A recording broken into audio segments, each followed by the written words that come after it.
1절부터 18절까지입니다. 함께 공부하고 합니다. 시작. 그때에 이 백성과 예루살렘에 전할 자가 있어서 뜨거운 바람이 광야에 있는 헐벗은 산에서 내 딸 백성에게 불어온다 하리라. 이는 기절하기 위함도 아니요 정결하게 하려 함도 아니며 이보다 더 강한 바람이 나를 위하여 오리니 이제 내가 그들에게 심판을 행할 것이라. 보라, 그가 구름같이 올라오나니 그의 병거는 회오리 바람 같고 그의 말들은 독수리보다 빠르도다. 우리에게 화 있도다. 우리는 멸망하도다 하리라. 예루살렘아, 내 마음에 악을 씻어버리라. 그리하면 구원을 얻으리라. 내 악한 생각이 내 속에 얼마나 오래 머물겠느냐. 산에서 소리를 선포하며 에브라임 산에서 재앙을 공포하는도다. 너희는 여러 나라에 전하며 또 예루살렘에 알리기를 애호사하고 치는 자들이 먼 땅에서부터 와서 유다 성읍들을 향하여 소리를 지른다 하라. 그들이 밭을 지키는 자 같이 예루살렘을 애호사나니 이는 그가 나를 거역했기 때문이라. 여호와의 말씀이니라. 내 길과 행위가 이 일들을 부르게 하였나니 이는 내가 악함이라. 그 고통이 내 마음에까지 미치느니라.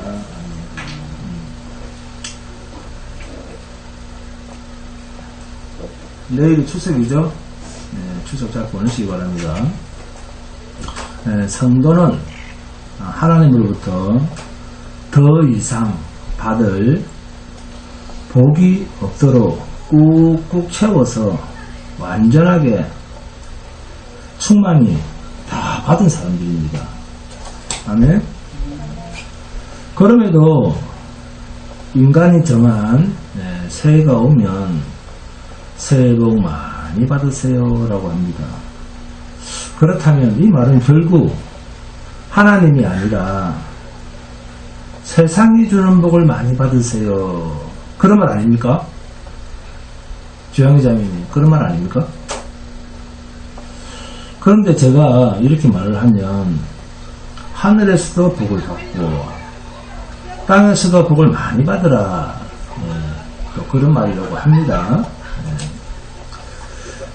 그렇게 말을 받아치면 기독교인들은 모두 세상의 복 플러스 하늘의 복 이렇게 양다리를 거쳐서 복 받는 사람들이니까. 그리고 일용할 양식을 주옵소서 이렇게 말을 하면 이 말을 굶지 아니하기도 하시고 넘쳐서 교만하지 않게도 하시고 이렇게 입으로 먹는 양식도 이야기를 했고 신령한 진리의 말씀의 양식도 이야기를 했다. 이렇게 또 말을 받아칩니다. 그러면 이게 맞는 말일까요? 마태복음 6장을 보시면 너희는 입을 것, 먹을 것, 마실 것을 구하지 말라. 그런 것은 이방인들이 구하는 것이다. 성경이 왜 이런 말을 할까요? 너희는 말도 안 되는 이야기를 가지고 늘 이런 식으로 말한다는 겁니다. 그래서 듣기는 아주 좋아 보이는 이러한 말은 인간들이 하나님의 말씀을 논리적으로 전개해 가다가 합리적으로 인간 자신들의 욕심을 채우기 위해서 만들어 놓은 가짜 해석이요 하나님의 나라와 세상 나라 두 나라를 걸친 가짜 복음입니다. 일용할 양식, 이 일용할 양식은 육신의 양식이 아니다. 이미 성경이 이렇게 확정하고 있는데 그럼에도 우리의 마음 한 구석에는 늘 하늘의 양식과 땅의 양식 이렇게 두 다리를 다 걸치려고 합니다. 여러분 구약 때나 신약 때나 평안하다 잘 된다 복 받는다. 왜 이런 이야기를 구약부터 오늘까지 왜 많이 하는지 아세요? 가짜들만 이런 말을 할까요? 아닙니다. 우리들 마음의 속성이 자기 중심적인 것만 받아들이고 싶은 기질을 가지고 있기 때문에 사이비와 이단들, 네? 돈에 환장한 자, 이렇게 넘치는 가짜들이 사람 듣기 좋아하는 소리를 계속 하는 거예요. 종교 장사꾼들이지. 네? 그렇게 조장하는 우두머리가 누구 줄 압니까? 사탄, 마귀, 귀신의 도구인 인간의 욕심입니다. 그 인간의 욕심을 자꾸 가지고 노는 거예요. 그래서 욕심이 잉태한 즉 죄를 낳고, 죄가 장성한 즉 죄가 자라서 사망을 낳느니라. 그러니까 모든 육신의 사람들은 욕심이라고 하는 것에 노예가 되어 있다, 이 말입니다. 욕심이 잉태한 즉 죄를 낳고, 무슨 뜻입니까? 욕심이라고 하는 것은 귀신, 마귀의 속성이다, 그 말입니다. 그래서 이 말은 결국 마귀가 자기의 주인을 떠나, 하나님을 떠나 자기에게 준 분깃을 만족하지 못하고 라고 하는 뜻입니다. 마귀라고 하는 것은 자기 욕심에 이끌려 자신의 주인을 지키지 못하고 남의 자리를 넘보는 자, 이것이 마귀라는 뜻입니다. 그래서 욕심이 잉태한 즉 죄를 낳고 라는 말을 한마디로 표현하면 무슨 말입니까? 마귀, 귀신, 그런 말입니다. 마귀의 속성을 이야기합니다. 그러니까 마귀에게 지배를 당하고 있다, 귀신에게 놀아나고 있다, 제 아래에 있다 라는 말은 모두가 탐심, 욕심, 이 탐심에 노예가 되어 있다라는 의미예요.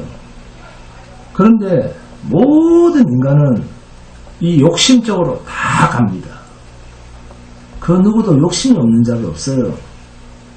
그래서 이 탐심이 있는 자에게, 욕심이 있는 자에게, 욕심이 많은 자에게 너 잘된다, 너 금방 잘 될 거야, 조금만 참고 기다려봐 라는 말이 그 사람에게는 큰 위로요, 특효약이 되는 겁니다. 그래서 거짓 선자들의 메시지는 인간들의 죄, 곧 우리의 이 탐심, 욕심의 빈자리를 채워줄 마귀의 이야기, 이 마귀의 메시지로 가득 찰 수밖에 없습니다. 건강, 출세, 돈, 행복, 쾌락, 자랑, 권력 다 좋아합니다. 모든 인간들이. 그런데 성도는 하나님을 믿는 사람은 이 세상에 나올 때부터, 던져질 때부터 하나님께서 뭘 해서, 하나님께 무엇을 해서 영광에 이르도록 했습니까? 성도의 영광길이 뭡니까? 고난입니다. 고난. 성경은 계속 이 이야기를 하고 있는 거예요. 이게 세상 사람들과 하나님을 믿는 사람의 차이입니다. 하나님을 믿는 사람은 고난의 길로 가서 영광을 얻도록 하셨습니다. 고난을 통해 하나님의 영광에 이르도록 하는 것이 하나님께서 자기 백성들에게 둔 마지막 종착역입니다. 천국이죠. 그래서 세상에서는 고난의 길 외에 성도가 다른 길로 영광의 길을 가겠다, 그런 길은 결코 없습니다. 심판의 메시지 속에서도 하나님은 자기 백성을 고난이라고 하는 길로 인도하시어 궁극적으로는 하나님의 뜻대로 되는 영광의 자리에 성도가 이룰 수 있도록 인도를 하십니다. 그래서 세상에는 성도에게 평강이 없습니다. 평강이란 무슨 뜻입니까? 그러니까 마음에 평화가 있으려면 무엇이 없어야 됩니까? 죄가 없어야 됩니다. 네? 그래서 마음에 평강이 있으려면 죄가 없어야 돼요. 그래서 평강이란 죄가 없다, 죄가 없는 상태라는 뜻입니다. 그러니까 우리가 노력하지 않고 예수 십자가 보혈의 피의 공로로 그저 얻은 것만 평강에 속합니다. 땀 흘려 수고해서 받은 것은 대가입니다. 자기가 수고해서 얻은 것을 평강이다, 은혜다, 선물이다 그렇게 말하지 않죠.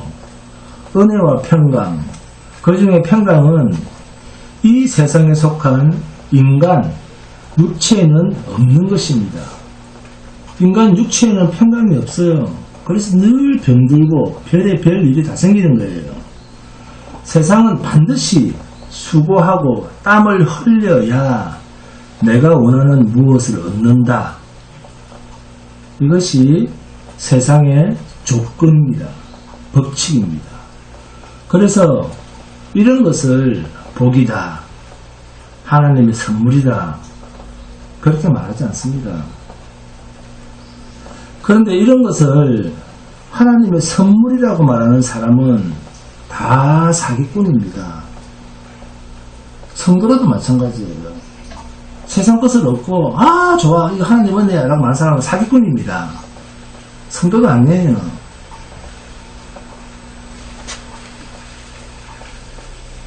하나님이 여러분과 함께 하시는데 왜 복을 성도가 따로 받아야 됩니까?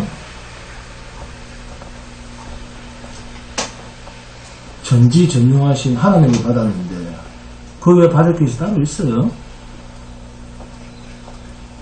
하나님이 자기 자신에게 주신 분기대로, 사람마다 다 분기시 달라요. 태어날 때부터. 어떤 사람은 거지의 분깃을 받았으면 거지로 평생 살다가 가는 겁니다. 부자의 분깃을 받았으면 부자로 살다가 가는 거예요. 자기 분깃대로, 자기 환경대로, 자기 형편대로 하나님이 만들어 주신 거예요. 네? 그래서 자신에게 주신 분깃대로 그 복을 누려야지요. 하나님은 복의 근원이십니다. 하나님과 함께 하면 그 자체가 복인데 도대체 이 하나님 말고 뭘 따로 받아라 말아라 할 게 있습니까? 그럼에도 사이비 이단들은 자꾸 성도들을 미혹합니다. 미혹이라고 하는 말은 진리가 아니다 그 말이죠. 합당치 않은 것을 조합해 놓고 속이고 있다 그 말입니다. 그래서 혼란스럽네 그러죠. 그동안 잘 들었던 거 다르니까 혼돈스러워, 혼란스러워, 그게 혼합입니다. 그들은 하나님께서 말씀하시지도 않은 것을 한 것처럼 말을 합니다. 꾸미는 거죠. 구약에서도 하나님께서 말씀하시죠.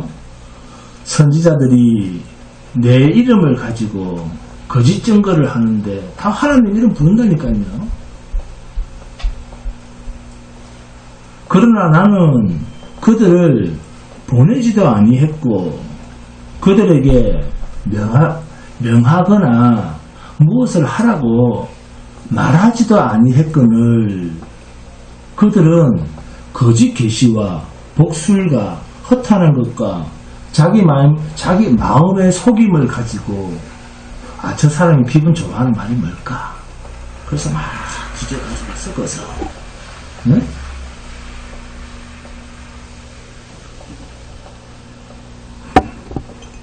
그래서 하나님의 이름을 가지고 말을 하는 거예요. 말한 것처럼.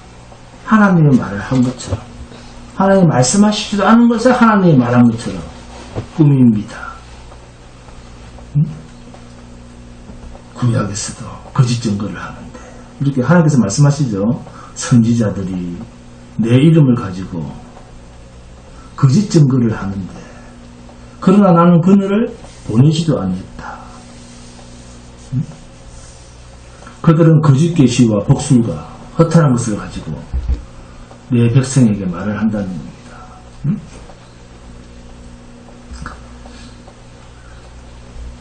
그래서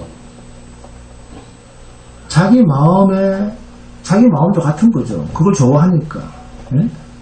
그런 욕심을 가지고 너희에게 예언을 하는 자들, 이런 자들을 거짓 선지자, 이런 자를 성경은 거짓 선지자 이렇게 이야기를 합니다. 근데 그 구약에서나 지금은 2025년이죠. 2025년 지금이나 이렇게 거짓 선지자가 오늘날에도 이렇게 판을 치는데도 하나님은 그래도 자기 백성들을 위해서 일을 하십니다.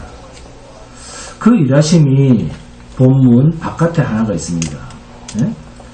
땅도 혼돈하고 공허하고 하늘을 봐도 빛도 없고 산들은 다 진동하고 작은 산들은 요동하고 사람도 없고 공중의 새도 다 날아가 버렸고 없다.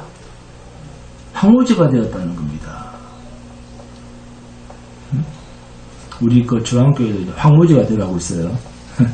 자, 예레미야 4장 23절에서 27절 함께 봉합니다. 예레미야 4장 23절에서 27절 시작.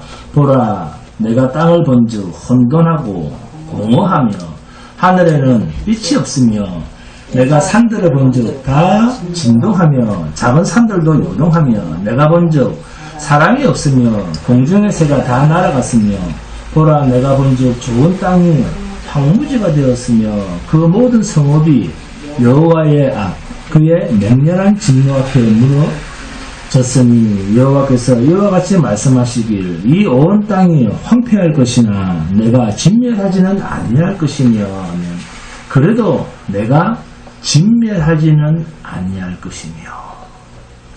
이 하나님의 은혜죠. 네? 자, 여기에 줄을 긋고 뭐라 씁니까? 네? 남은 자 이렇게 써놓으세요. 하나님께서 이 극소수만을 남기시겠다는 겁니다. 아무리 이 세상이 망하고 너희 마음에 욕심이 가득 차고 난리에 소문이 있고 민족과 민족이 전쟁을 하고 처처에 지진이 있고 온갖 기근과 재앙이 나타나서 사람이 다 죽게 되어도 하나님은 남길 자는 남기시겠다는 겁니다. 그런데 여기서 남기겠다는 말은 세상에서 남기겠다 그런 말이 아닙니다. 하나님과 우리가 함께할 자로서 남은 자입니다. 예레미야서 5장 18절 함께 봉독합니다. 시작. 여호와의 말씀이니라 그때에도 내가 너희를 진멸하지는 아니하리라. 예레미야서 30장 11절을 봅니다. 이는 여호와의 말씀이라 내가 너와 함께 있어 너를 구원할 것이라. 너를 흩었던 그 모든 이방을 내가 멸망시키리라. 그럴지라도 너만은 멸망시키지 아니하리니 그러나 내가 법에 따라 너를 징계할 것이요 결코 무죄한 자로 여기지는 아니하리라. 너를 구원할 것이라. 그리고 너를 흩었던 그 모든 이방을 내가 멸망시키리라. 여기에 밑줄을 그으시기 바랍니다. 자, 하나님의 심판을 딱 쪼개서 보니까 무엇이 보입니까? 심판과 자기 백성에 대한 구원이죠. 그러나 내가 법에 따라 너를 징계할 것이요 결코 무죄한 자로만 여기지는 아니하리라. 무슨 말입니까? 사람 막대기와 인생 채찍으로 너를 다스리겠다 그 말이죠. 왜? 세상은 죄 속에 있기 때문에 너희도 그 죄와 함께 살고 있기 때문에 내가 반드시 너희를 의롭게 하기 위해서 두드리겠다. 이것이 하나님의 공의입니다. 또 있습니다. 예레미야서 46장 28절 봅니다. 여호와의 말씀이니라 내 종 야곱아 내가 너와 함께 있나니 두려워하지 말라. 내가 너를 흩었던 그 나라들은 다 멸할지라도 너는 사라지지 아니하리라. 내가 너를 법도대로 징계할 것이요 결코 무죄한 자로 여기지 아니하리라 하십니다. 무서운 말씀이죠. 자기 백성들이니까 무조건 용서한다. 자, 그런 말입니까? 아니죠. 두들겨 팬다는 말씀입니다. 그런데 그 두들김은 진멸할 대상으로 여기지 아니하시고 뭐로 여겨서 패신다? 의롭게 할 자로, 영광스럽게 할 자로 두들기겠다. 이것이 히브리에서는 사생자에게, 버린 자에게는 매가 없지만 자신의 아들에게는 채찍이 있느니라. 여기서 우리가 반드시 기억해야 할 단어가 내 종 야곱아입니다. 내 종 야곱아. 예레미야서 2장 4절 봅니다. 야곱의 집과 이스라엘 집 모든 족속들이 여호와의 말씀을 들으라. 야곱의 집, 이스라엘의 집 모든 족속아 내 종 야곱. 이 모두가 약속의 백성들을 하나님께서 호칭하는 대명사입니다. 예레미야서 2장 26절에도 있습니다. 도둑이 붙들리면 수치를 당한 같이 이스라엘 집, 곧 그들의 왕들과 지도자들과 제사장들과 선자들이 수치를 당하였느냐. 이제까지의 왕들, 지도자들, 제사장들 하면 이 망할 놈들 이렇게 욕을 하셨는데, 그럼에도 지금 이들은 다 어디에 속해 있다? 그 망할 놈들이 이스라엘 집에 속한 가족들입니다. 그 망할 놈들이. 그렇다면 그 망할 놈들, 이들은 하나님께서 진멸의 대상입니까? 아니면 두들김을 받을 고난의 대상이라는 겁니까? 고난의 대상이라는 거예요. 자, 이번에는 예레미야서 3장 8절 봅니다. 3장 8절.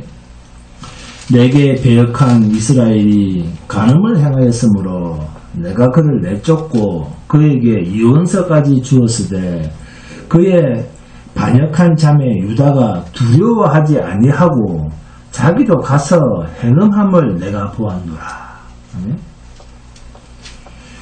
배역했다는 말은 배반하고 반역했다는 말입니다. 그럼에도 불구하고 이들이 다 뭐라는 겁니까? 이스라엘이다. 하나님이 찾으시는 잃어버린 자들이라는 것입니다. 그리고 그 밑에 예레미야서 3장 10절을 봅니다. 이 모든 일이 있어도 그의 반역한 자매 유다가 진심으로 내게 돌아오지 아니하고 거짓으로 할 뿐이라. 여호와의 말씀이니라. 반역한 자매 유다, 이들도 반역했지만 그러나 이들도 하나님께서 반드시 두들겨 패서 찾아야 할 대상이라는 거예요. 예레미야서 3장 11절에 배역한 이스라엘, 그죠? 14절에는 배역한 이스라엘. 그 다음 예레미야서 3장 20절을 보면 그런데 이스라엘 족속아 마치 아내가 그의 남편을 속이고 떠나간 같이 너희가 확실히 나를 속였느니라. 여호와의 말씀이니라. 이스라엘 족속아, 예레미야서 4장 1절 봅니다. 여호와께서 이르시되 이스라엘아 내가 돌아오려거든 내게로 돌아오라. 내가 만일 나의 목전에서 가증한 것을 버리고 내가 흔들리지 아니하며 이스라엘아. 그리고 본문 4장 14절 봅니다. 본문 4장 14절. 예루살렘아, 내 마음의 악을 씻어버리라. 그리하면 구원을 얻으리라. 내 악한 생각이 내 속에 얼마나 오래 머물겠느냐. 예루살렘아, 이스라엘아, 유다 등 이렇게 다양한 표현들이 나오지만, 그러나 이 모두는 하나님이 찾으시는 백성들의 호칭입니다. 예레미야서 5장 20절을 봅니다. 너는 이를 야곱집에 선포하며 유다에 공포하여 이르기를. 유다를 야곱집이라고 하지 않습니까? 내 종 야곱아, 야곱집, 그리고 야곱 족속아. 하나님께서는 이렇게 부르시는데, 그렇다면 야곱의 우물은 이와 관련이 있겠습니까? 없겠습니까? 있죠. 요한복음 4장 5절에서 6절을 봅니다. 사마리아에 있는 수가라는 동네에 이르시니 야곱이 그 아들 요셉에게 준 땅이 가깝고 거기 또 야곱의 우물이 있더라. 예수께서 길 가시다가 피곤하여 우물 곁에 그대로 앉으시니 때가 6시쯤 되었더라. 여기 이 야곱의 우물이 자 어떤 것이냐면 12절입니다. 우리 조상 야곱이 이 우물을 우리에게 주셨고 또 여기서 자기와 자기 아들들과 짐승이 다 마셨는데 당신이 야곱보다 더 크니까 묻죠. 당신이 야곱보다 더 크니까 지금 수가성 여인이 묻고 있습니다. 그러면 야곱의 우물은 예수 그리스도에 관한 계시로 작동하고 있다는 겁니까? 아니라는 겁니까? 있다는 겁니다. 당신이 야곱보다 더 크니까 더 위대하다는 겁니까? 라는 이 여인의 질문이 야곱의 우물, 야곱이 그 아들 요셉에게 물려준 그 우물에 뭐가 있다는 겁니까? 하나님의 계시가 있다는 거죠. 이 여자의 물음에 대해서 예수님이 대답을 하십니다. 요한복음 4장 13절에서 14절입니다. 예수께서 대답하여 이르시되 이 물을 마시는 자마다 다시 목마르니와. 야곱의 우물이 가지고 있는 그 한계성과 제한성을 이야기하죠. 14절에 내가 주는 물을 마시는 자는 영원히 목마르지 아니하리니 내가 주는 물은 그 속에서 영생하도록 솟아나는 샘물이 되리라. 자, 그렇다면 예수가 뭐라는 겁니까? 이 야곱 우물의 실체라는 것입니다. 내 속에는 영생하도록 솟아나는 샘물이 있다는 것입니다. 그러면 예수님 자체가 샘, 자, 그 샘 자체다. 그런 말 아닙니까? 야곱의 우물은 자 계시성을 가지고 있죠. 그죠? 계시성을 가지고 있습니까? 아닙니까? 계시성을 가지고 있습니다. 그래서 예레미야서 4장은 요한복음 4장과 이렇게 절묘한 연결성을 가지고 있습니다. 결국 예수는 누구였다? 야곱 우물의 실체였다는 것입니다. 그래서 예수님은 야곱 우물의 실체이신 뿐만이 아니라 죄악에 깊이 더럽혀 있는 자기 백성들을 씻어내시는 그 샘의 근원이시다. 내 마음의 악을 씻어버려라. 그리하면 구원을 얻으리라. 그래서 마태복음 24장 13절처럼 그러나 끝까지 견디는 자는 구원을 얻으리라. 그래서 여기 끝까지 견디는 자, 이 꼬로 뭡니까? 남은 자입니다. 남은 자. 무슨 말이죠? 남겨두신 자. 그런 뜻입니다. 그러면 이것이 인간 행위에 대한 표현 같습니까? 아니면 하나님의 계시적 말씀 같습니까? 하나님의 때가 될 때까지라고 하는 계시적 말씀입니다. 그래서 끝까지 견디는 자는 이꼬르 하나님께서 남겨두신 자는 내 마음의 악을 씻어버려라 이렇게 명령어로 되어 있죠. 그리하면 구원을 얻으리라. 그래서 이 말씀과 마태복음 24장 13절 말씀은 같은 의미의 다른 표현입니다. 예루살렘아 내 마음의 악을 씻어버려라. 이거로 끝까지 견디는 자는 구원을 얻으리라.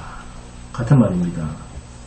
죄를 씻어내시는 생명수이신 예수 그리스도의 십자가 보혈로 라고 하는 의미예요. 악을 씻어버려라. 무엇으로? 십자가 예수 그리스도의 보혈로. 네? 이해하시겠습니까? 자, 그러면 이 말이 맞나 안 맞나 확인합니다. 먼저 남은 자라고 하는 의미가 무엇인지 알 필요가 있습니다. 마태복음 24장 13절에 마태복음 24장 13절입니다. 그러나 끝까지 견디는 자에게는 구원을 얻으리라 라는 말 뒤에 나오는 구절들이 오해의 소지가 있죠. 14절에 이 천국 복음이 모든 민족에게 증언되기 위하여 온 세상에 전파되리니 그제야 끝이 오리라. 자, 여기에 오해가 될 만한 부분이 어딥니까? 모든 민족입니다. 모든 민족. 왜죠? 자, 이 글을 읽자마자 모든 민족들이 예수를 믿게 되겠네. 이 말을 바울 서신서에서 어떤 표현으로 나오는가 하면 누구든지 예수를 믿으면 그 말이죠. 네? 누구든지 네? 그런데 아닙니다. 모든 민족 이렇게 이야기를 하니까 이 세상 모든 사람이 구원을 얻을 것처럼 생각을 하지만 아닙니다. 만민 구원설은 이단입니다.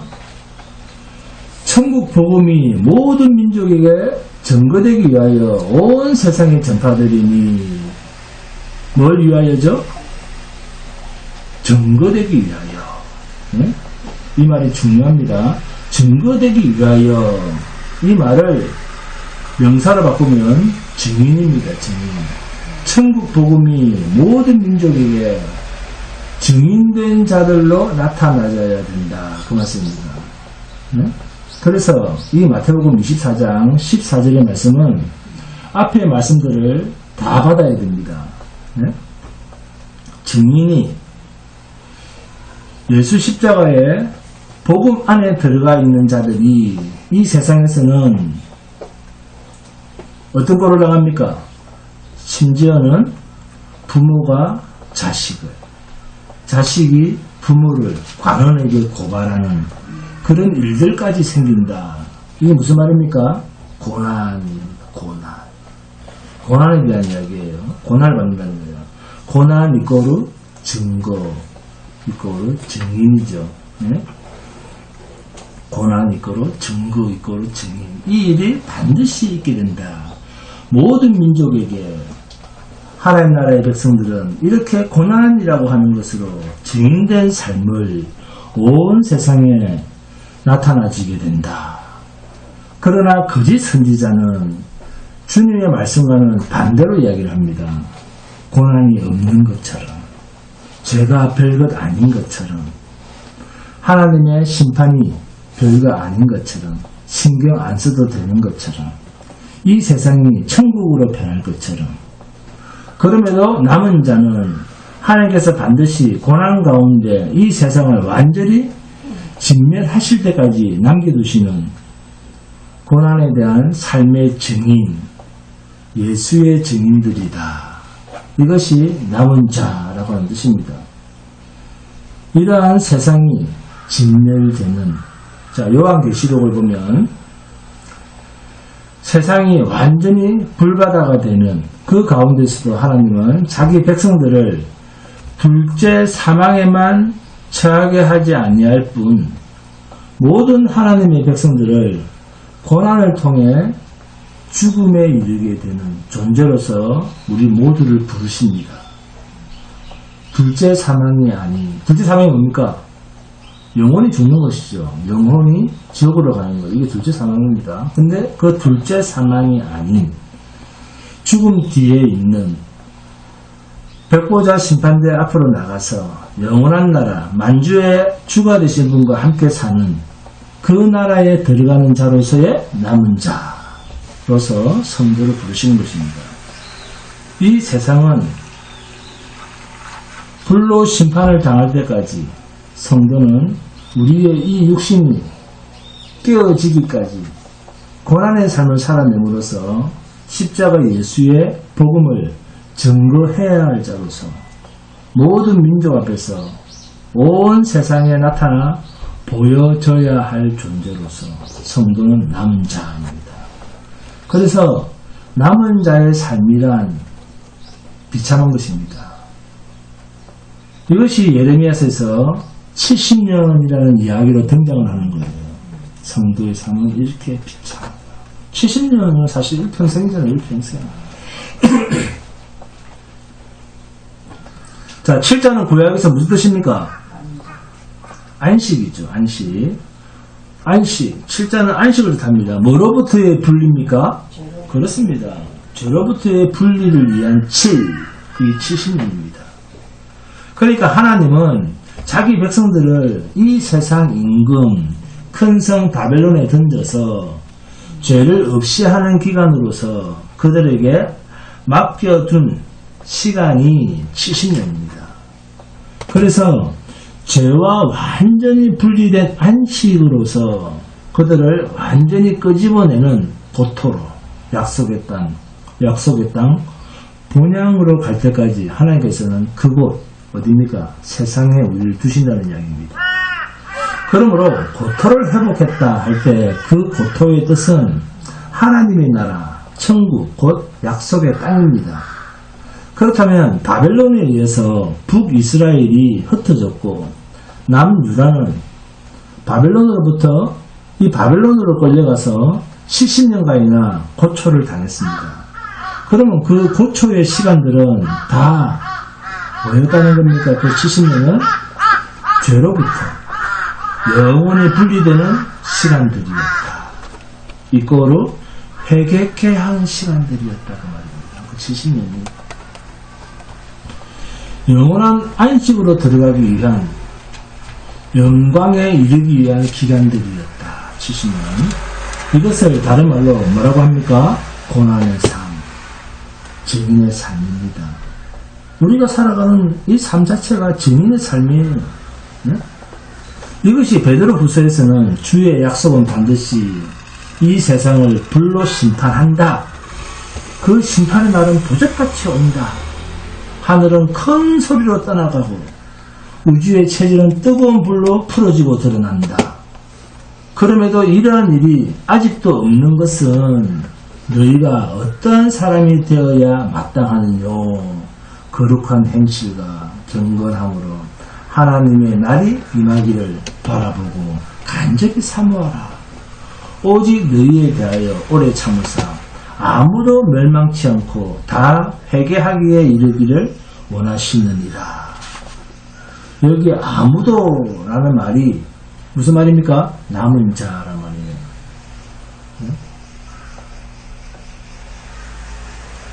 연단받아 죄와 완전히 분리되어야 할 저와 여러분들, 이들을 뭐라고 표현합니까? 모든 자라고 하는 표현을 쓰고 있는 거예요. 아무도 멸망치 않고 라고 하는 말로 쓰고 있는 겁니다. 이 말씀이 베드로후서 3장 11절에 나옵니다.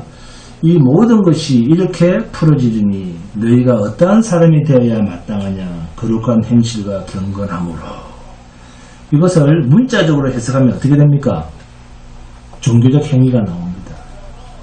그래서 베드로후서 3장 13절에 우리는 그의 약속대로 의가 있는 곳인 새하늘과 새 땅을 바라보도다. 바로 그 위에 베드로후서 3장 11절 거룩한 행실과 경건함으로 이게 뭐로 바뀝니까? 거룩한 행실과 경건함으로 이게 뭐로 바뀌죠? 하나님의 약속대로 의가 있는 곳인 새하늘과 새 땅을 바라보는 자 이렇게 바뀌는 거예요. 그래서 성경은 절대로 인간 행위로 갈 수가 없습니다. 그런데 성경을 문자로만 해석을 하면 다 행동으로 인간이 결단해야 할 일로 보입니다. 이것을 뭐라고 한다? 미혹입니다. 하라, 하세요. 그런데 새하늘과 새 땅을 바라보는 이런 자들을 뭐라고 합니까? 의에 거하는 자 이렇게 부르는데 이 의에 거하는 자를 히브리서에서는 믿음이라고 하는 단어를 쓰고 있는 거예요. 자, 믿음장인 히브리서 11장을 가면 13절과 16절에서 이 새하늘과 새 땅을 바라보는 자, 이 자는 어떠한 자인가? 한 성을 예비해서 그 나라를 본향으로 바라보고 약속 안에 거하는 자다. 이렇게 말하고 있습니다. 이 세상 땅에서는 그것을 받지 못했어도 바라보는 중에 눈을 감았다. 누가요? 아브라함을 비롯한 믿음의 조상들이. 그들은 다 믿음을 따라 죽었다. 결국 거룩한 행실과 경건함이라고 하는 것은 뭐라는 말입니까? 믿음이에요. 믿음. 행동이 아니고 믿음이다. 그러면 남은 자는요, 믿음으로 사는 자다. 남은 자 이꼬르 믿음을 가진 자다. 그 말입니다. 거룩한 행실, 그러니까 사람들이 전부 율법적 행위로 생각을 하는 게 아닙니다. 하나님의 은혜를 받은 자라고 본인이 생각을 한다면 그 사람은 스스로 거룩한 행실로 예수의 마음으로 살려고 몸부림치게 되어 있다. 그 말입니다. 이거 시켰어가 아니라. 그 말이지 율법이 아닙니다. 그리고 본향, 새하늘과 새 땅 다 같은 의미입니다. 자, 그렇다면 세상에 있는 우리는 다 뭐죠? 나그네입니다. 세상에 속하지 않은 자, 성도입니다. 그래서 성도는 세상에 정을 둘 수 없는 신분이며 세상에서는 별 볼 일 없는 자들입니다. 그런 나그네가 세상 일이 뭐가 안 돼서 교회에 못 온다, 징징 짠다, 말도 안 되는 변명들입니다. 누구 꼬라지 보기 싫다. 그게 말이나 되는 소리입니까? 그럼 쥐꼬라지는요? 여러분, 정인, 성도, 남은 자, 이것을 다른 말로는 세상에 속하지 아니한 자라는 말입니다. 그렇다면 세상에 속하지 않으면 다 고난을 받는가? 증인, 왜 고난의 삶을 증인이라고 하는가? 요한일서 4장 1절에서 6절을 봅니다. 요한일서 4장 1절에서 6절 다 함께 공독합니다. 요한일서 4장 1절에서 6절입니다. 시작. 사랑하는 자들아, 영을 다 믿지 말고 오직 영들이 하나님께 속하였나 분별하라. 많은 거짓 선지자가 세상에 나왔습니다. 이로써 너희가 하나님의 영을 알지니 곧 예수 그리스도께서 육체로 오신 것을 시인하는 영마다 하나님께 속한 것이요, 예수를 시인하지 아니하는 영마다 하나님께 속한 것이 아니니 이것이 곧 즉 그리스도의 영입니다. 오리라 한 말을 너희가 들었거니와 지금 벌써 세상에 있느니라. 자녀들아, 너희는 하나님께 속하였고 또 그들을 이기었나니 이는 너희 안에 계시니가 세상에 있는 자보다 크십니다. 그들은 세상에 속한 거로 세상에 속한 일을 하며 세상이 그들의 말을 듣느니라. 우리는 하나님께 속하였나니 하나님을 아는 자는 우리의 말을 듣고 하나님께 속하지 아니한 자는 우리의 말을 듣지 아니하나니 진리의 영과 미혹의 영을 이로써 아느니라. 이 6구절 안에 똑같은 이름이 3번이나 다르게 쓰는 부분이 나오죠. 첫 번째, 하나님의 영, 하나님의 영을 알지니. 그런데 이 말이 끝에 가면 뭐라고 나옵니까? 진리의 영. 그리고 4절로 가면 너희 안에 계시니, 뭡니까? 진리의 영이죠. 너희 안에 계시니, 이게 뭡니까? 성령이죠, 성령. 그리고 여기에 거짓 선지자가 나왔다. 이 거짓 선지자는 어디에 속했다? 세상에 속했다. 그리고 그는 무엇을 말하겠다? 5절을 보시면 세상에 속했으므로 무슨 말합니까? 세상 것을 말한다. 그러니까 섞는 거예요. 세상 것이랑 하나님의 말씀이랑 막 섞어가지고 혼란스럽게 하는 거예요. 그래서 세상에 속했고 미혹에 붙들은 자들은 다 그들의 말을 듣는다. 아, 이 세상이 천국으로 되겠네. 그래서 거짓 선지자들의 말에 아멘 하는 자들은 어떤 자들이다? 다 세상에 속한 자요. 하늘에 속한 자가 아니다. 즉 세상 나그네가 아니다라는 그 말씀입니다. 본향이 없는 자다. 이 본향이 없는 자가 본향이 있는 것처럼 말을 하고 다니는 거예요. 그래서 우리가 볼 때는 이들 모두가 다 많은 사람들이다 종교 생활을 하는 자들이다 그 말이에요. 믿음 생활을 하는 자들이 아니고 하나님이 주신 믿음 없이 자기의 행위로 자기의 의지로 하나님을 찾고 있는 자들이다. 그런데 이들을 눈으로 보면 인간의 눈으로 보면 그들은 우리보다 더 거룩하고 하나님 앞에서 열심인 자들이더라 그 말입니다. 사이비 이단들이죠. 특히 얼마나 열심입니까? 네? 전도 안 하면 벌금 120만 원이야. 그들에게는 쉼이 없습니다. 교인을 쉬게 하지 않아요. 이단 사이비들은. 네? 여러분, 근데 우리는 얼마나 편합니까? 오고 싶으면 오고 말고 싶으면 말고 비 오면 안 오고 눈 오면 안 오고 우리는 가만히 그러잖아. 근데 이단들은 그렇지 않아요. 사이비들은. 네? 여러분, 믿음의 사랑 이꼬르 세상에 속하지 아니한 자 그 말입니다.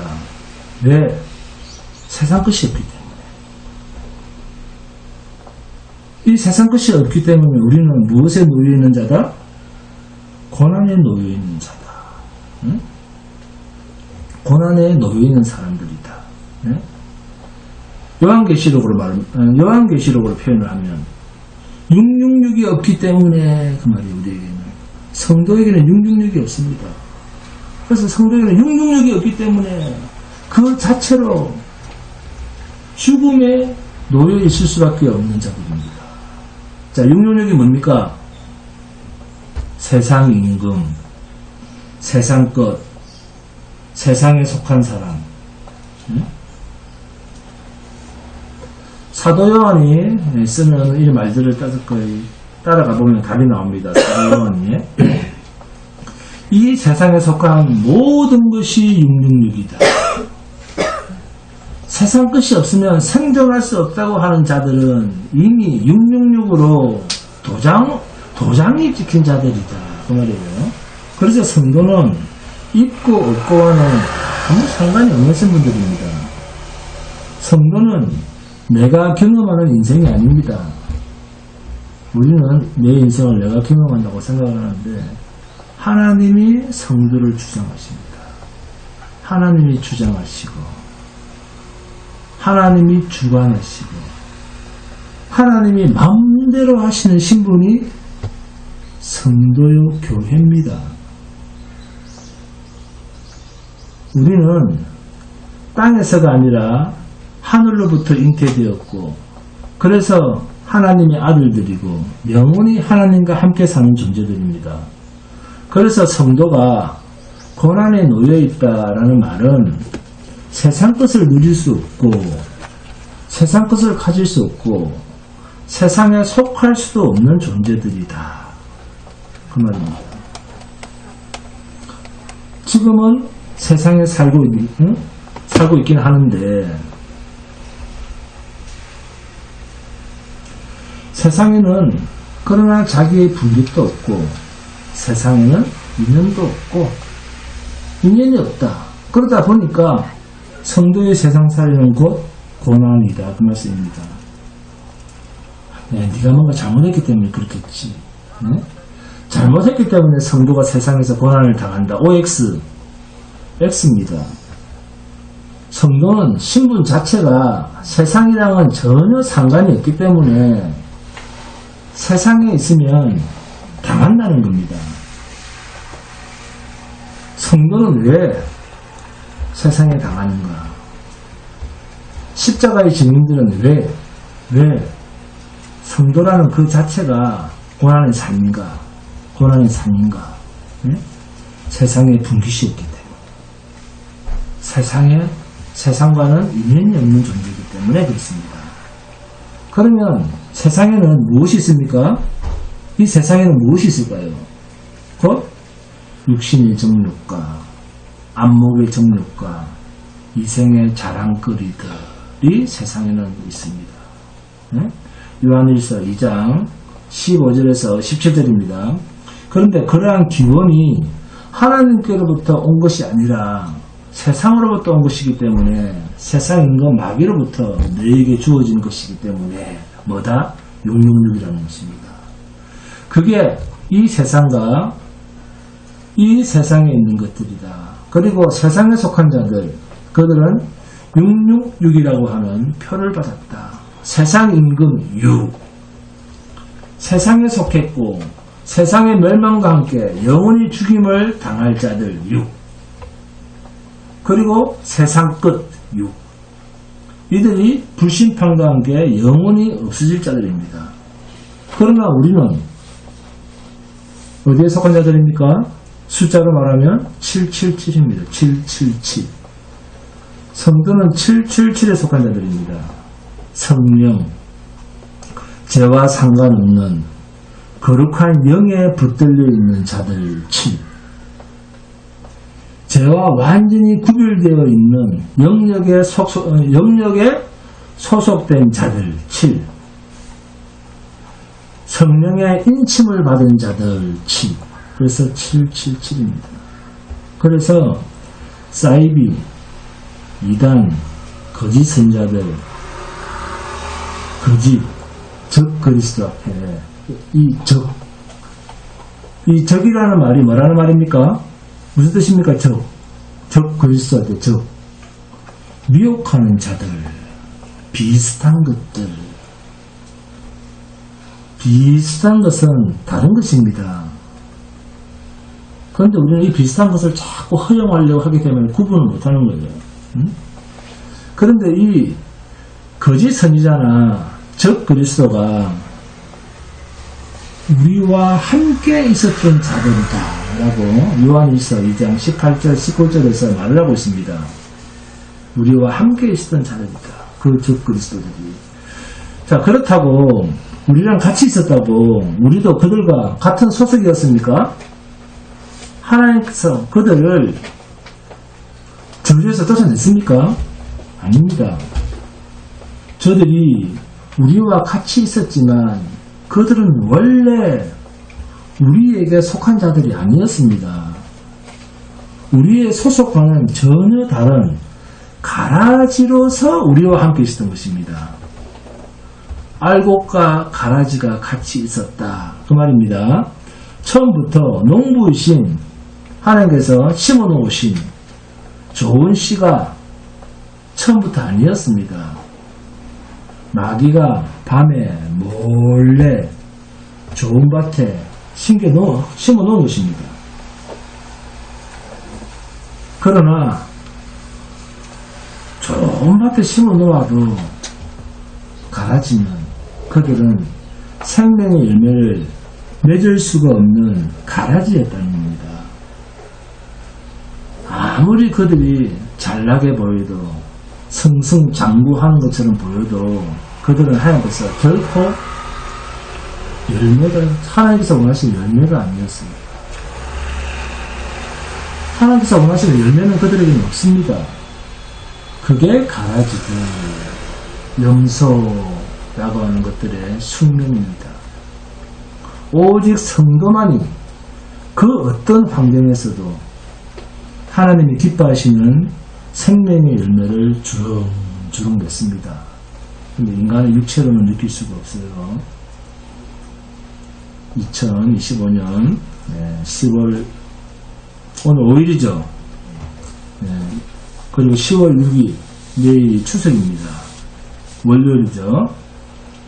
보름달처럼 지인들과 친인척 그리고 식구들에게 이 놀라운 하나님의 비밀을 나누는 전하는 복된 증인들이 되시기를 주님의 이름으로 축원드립니다.